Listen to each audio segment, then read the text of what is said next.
Okay, we're going to do one on the famous tomb of Huy. He was the viceroy over Nubia during the time of King Tutankamun, and his tomb's somewhat famous, has a lot of nice art in it and everything, and so let's take a look into that, and because it is somewhat short, we'll look at a bit about viceroys, and so how that goes along with viceroy being made from a conglomerate word, roy meaning of kings, and vice meaning in the place of. So viceroy is pretty much like a governor, not really, or a duke or something. It's really a secondary king in the place of. Why the place of? Well, because he's ruling over Egypt.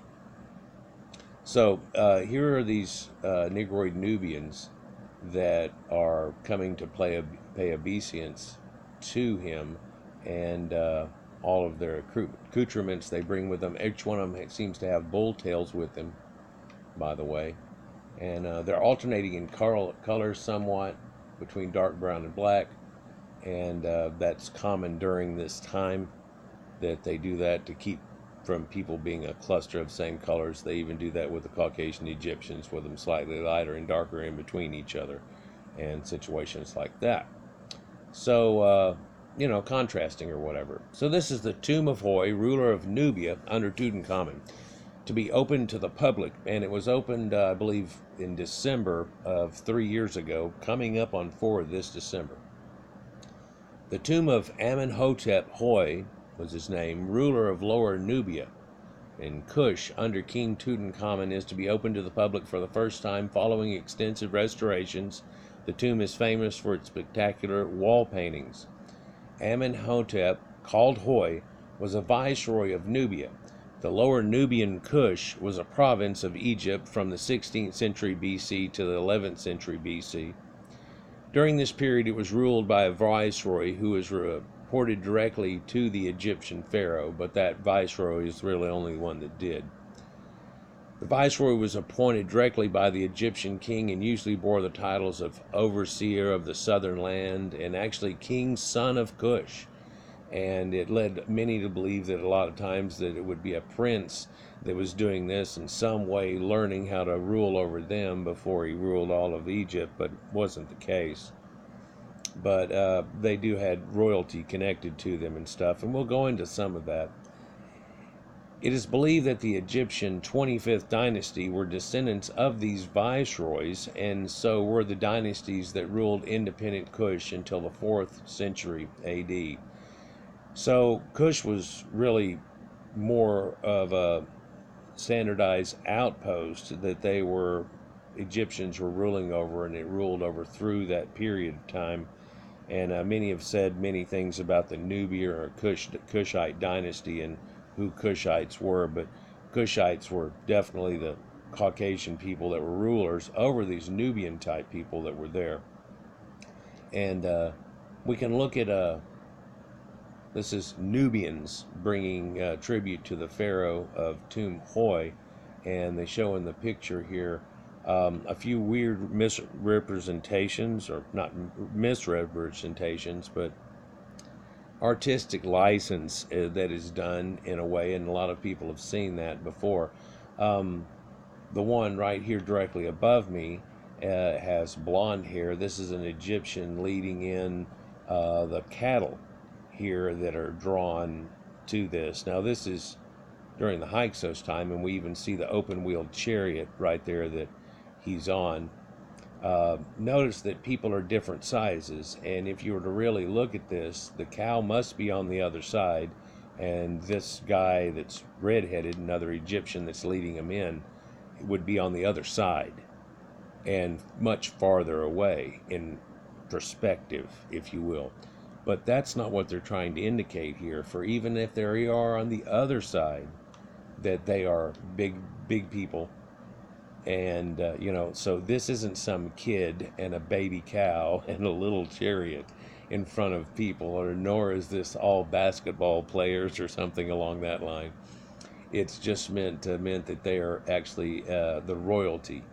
For sometimes they show them and they're the same size as each other, and sometimes they're royalty.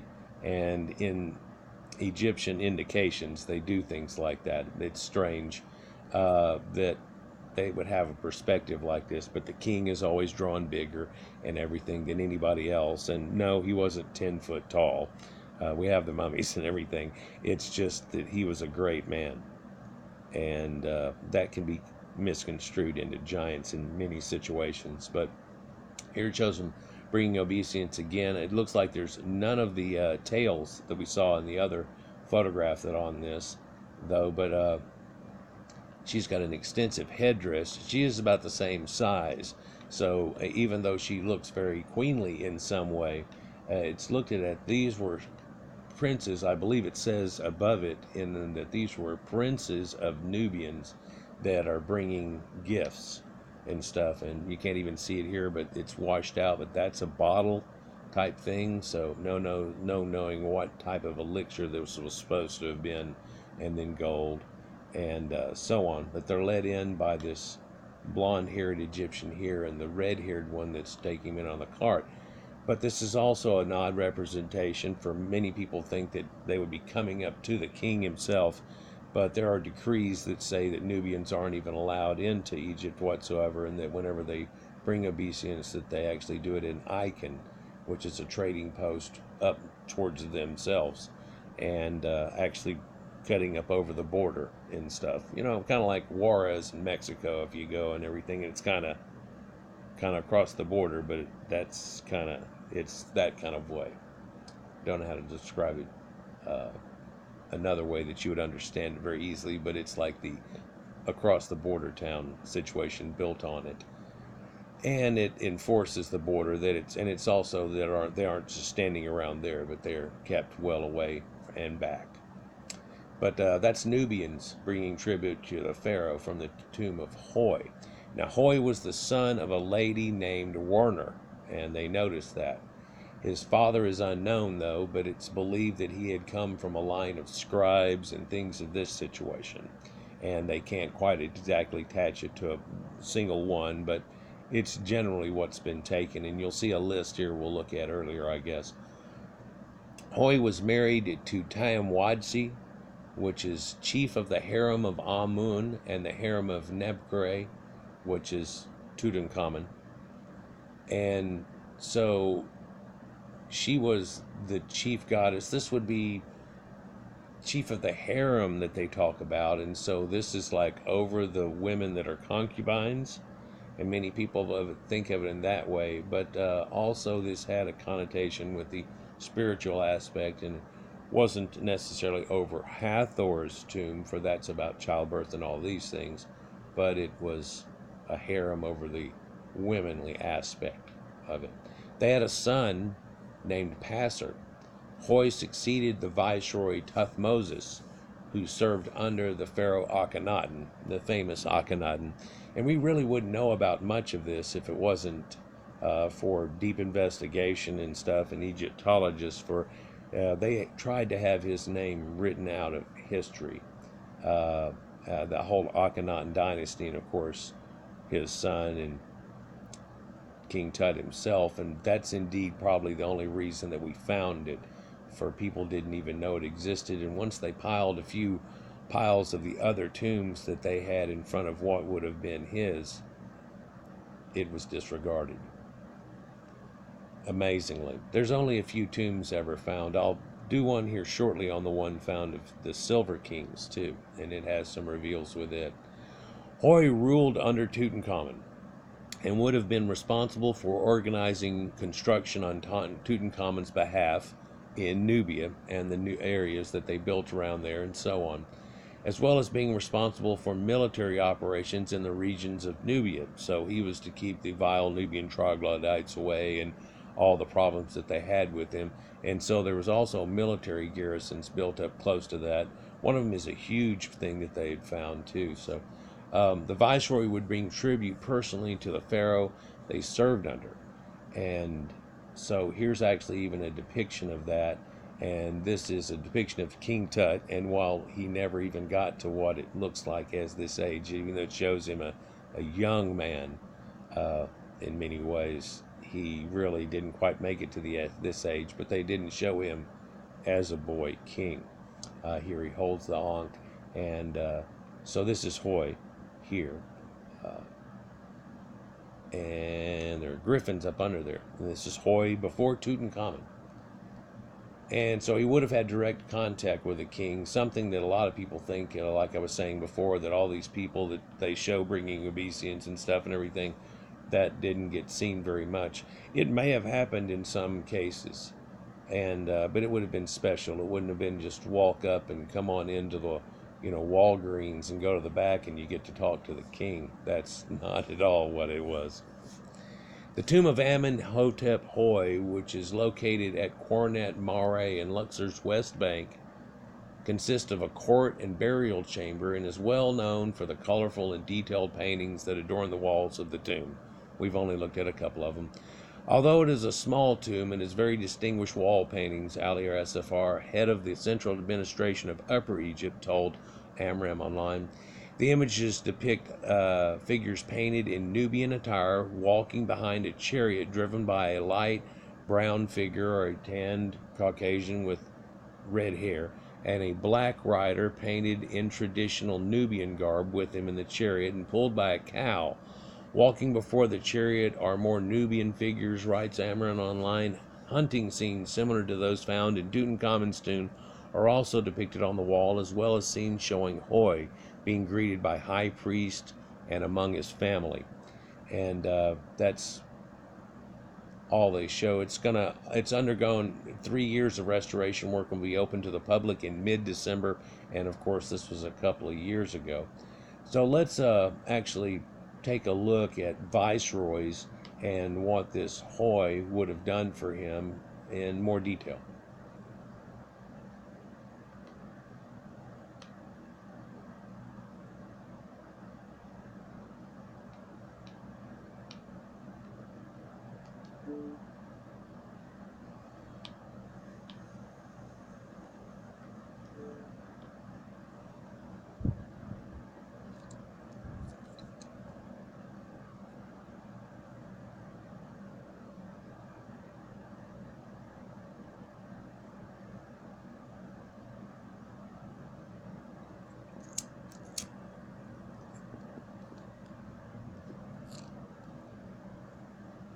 So if we just look up Viceroy of Kush, here on Wiki, it goes into it fairly deep and shows you a decent list, much like exactly I've seen on 2 different sites. And in fact, one of the phrases that he used before is actually in this, and I've seen it on other sites and other dissertations, so it seems to be common, and it's the thing that's quoted for it. The former kingdom of Kerma in Nubia was a province of ancient Egypt from the 16th century BC to 11th century. During this period, the polity was ruled over by a viceroy, again, as I said. And what does it say about viceroys? A viceroy is an official who runs a country, a colony, province, subnational state. Name representatives are the term, what? The term vice meaning in the place of, and a French word roy meaning king. So yeah, who reported directly to the Egyptian pharaoh. It is believed that the Egyptian 25th dynasty were descendants of these viceroys, and so whenever they took over Egypt, then that was still that. They try to call it a Kushite or Nubian dynasty, but we can see where these Kushites are and how this worked out. And so they were the dynasties that ruled independent Kush until the 4th century of the Common Era, all the way through the Ptolemaic area, even, if you will, and had their presence there. That waned after that. I'll go into a study about that in Ethiopia and the connections and the way the place currently is versus the way it was in ancient times in another video.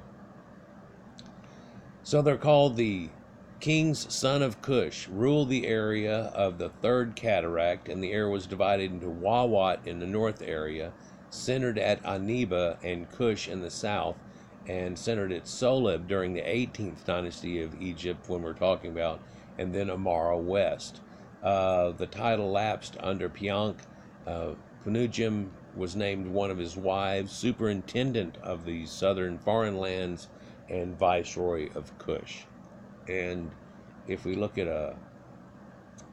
Amara West here. I know it's small in the video there, but I can't blow it up, sadly, but you can see the different dog lines of it here, and it goes up through the S cataract, and 4 and 5 are at the S cataract, and where it shows 3 at is where we're actually talking about, like the boundary was set, and there's ancient stelae. Sinchuret the third has one, says that Nubians aren't allowed in. There's a bunch of them that predate this and go past this point, in fact. So let's look at this list of viceroys, and let's see if I can come in on it and still be able to look. So during this time, there started to be viceroys, and this was a changing of what would have happened before, because it had gotten out of hand, and they really had pushed 3 different times during the Ramseside period and so on, and built much of the areas of Meroe, and that had gotten taken over.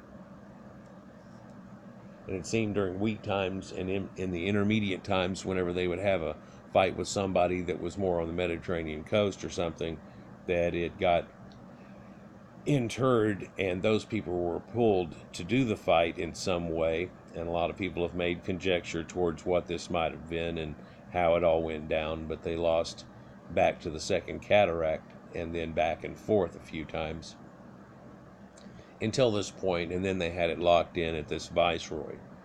So Ahmose is called Sitayat, and it's during the 18th dynasty, and it's possibly the first viceroy, but there is looked at as being there are 3 or 4 that are put in place before this, but at this point it becomes locked in.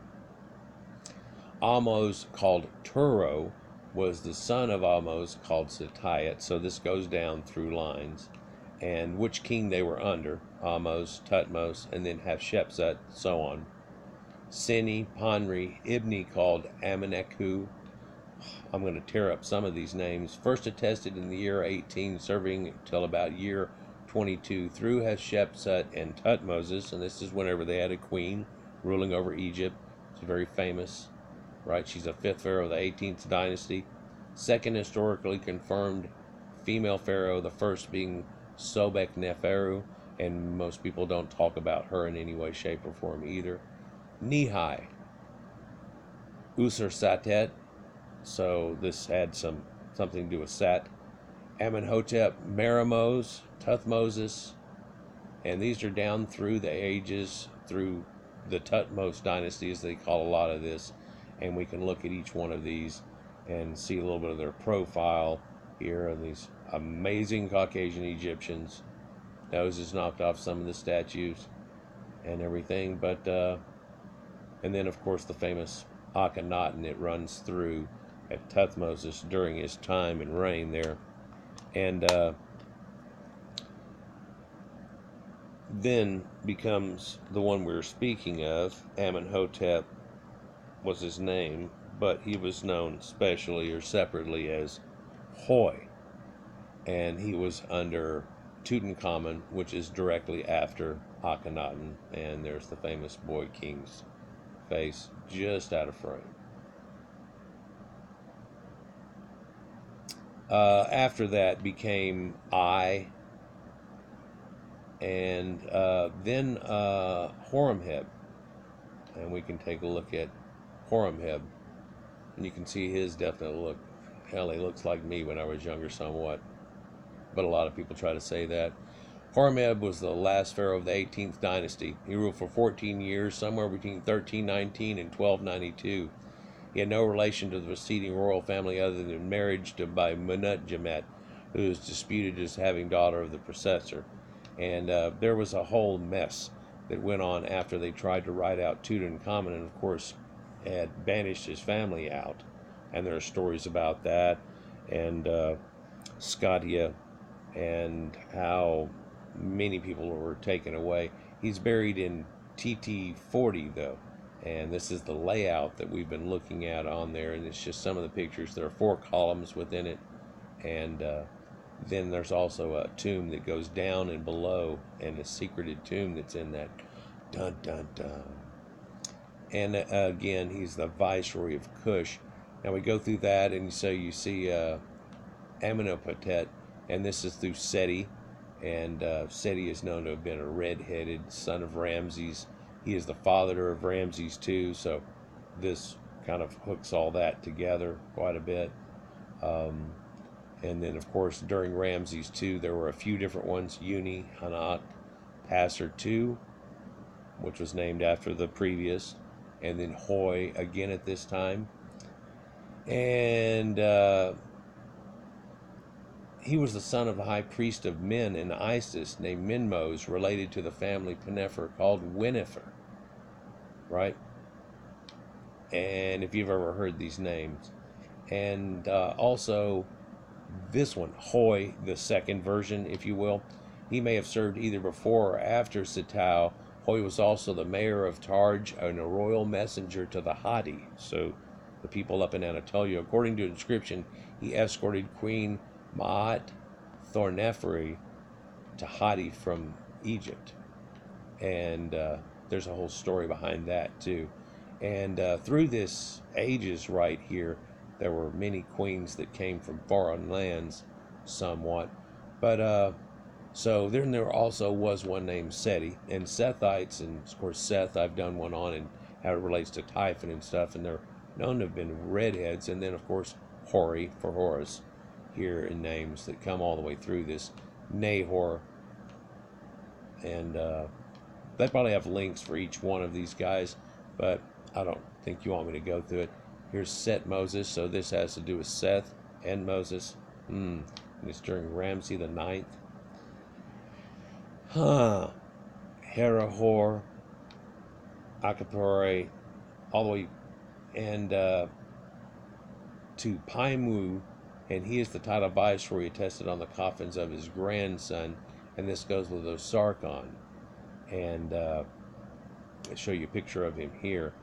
And he was a pharaoh of the 8th century BC.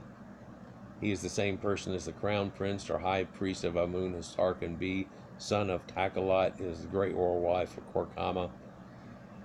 Anyhow, each one of those can be gone into separately. So let's take another look at something about those amazing Egyptians.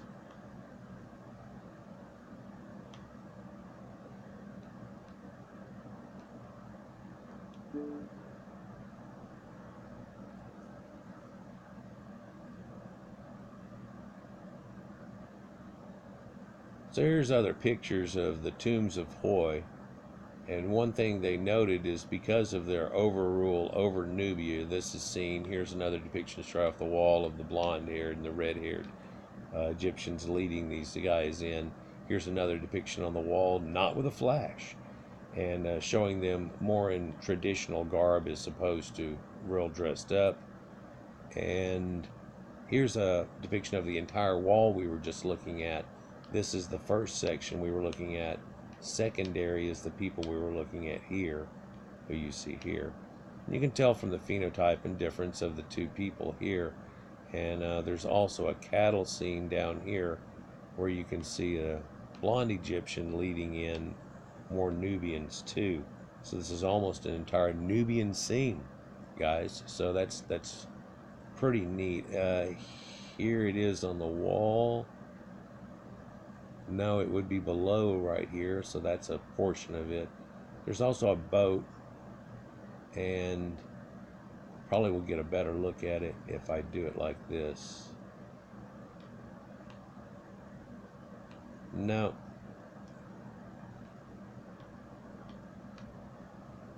Boat carrying Nubian captives. Again, this huge boat and sets of boats that they have in there, done out of the water, Egyptian. And there's a recreation of the other picture I was showing you, and that one. And this is the state of another part of it that's in, and it looks like they brought a baby giraffe.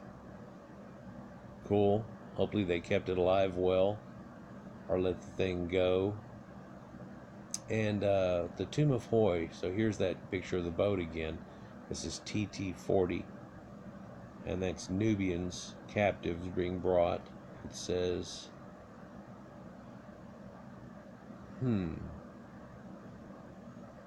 So let's look at some other interesting pictures. Here's one I don't show as often, but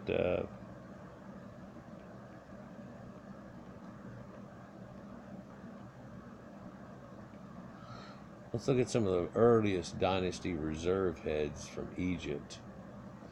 And you can see these mysterious Caucasian heads that start from the earliest of dynasties. And this is before they actually do this symbolic, if you will, uniform patterning of everybody. And so there's quite a difference from what you see later on them. There's quite a few of them. But also, let's take a look at